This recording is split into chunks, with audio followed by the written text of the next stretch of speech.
Nu jā, tad 18. februāris, referendums. Kā tad ir ar šo dienu? Nu, tā ir diena, kad ir jāiespringst, jāuzvalk siltāks drēbes un jāiet uz vēlēšanu iecirkni. Un, tā teikt, jāatvieglo savu sirdsapziņu un savus, viss, kas sakrājies, ir jāizliek vienā no 2 vēlamajiem atbilžu variantiem. Nekas sarežģīts.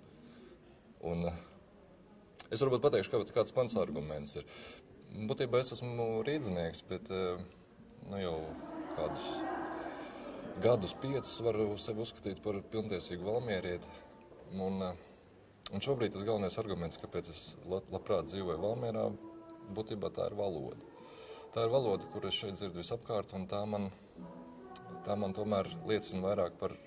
Es vairāk šeit jūtos Latvijā nekā Rīgā. Nu, Rīga nekad nav bijusi latviešu pilsēta, bet man tas mazliet uztrauc, jo man savā tāzmē patīk justies tā kā mājās un izjust to vidi, izjust tās kultūras vērtības, un valoda ir viens no svarīgākajiem stūrakmeņiem.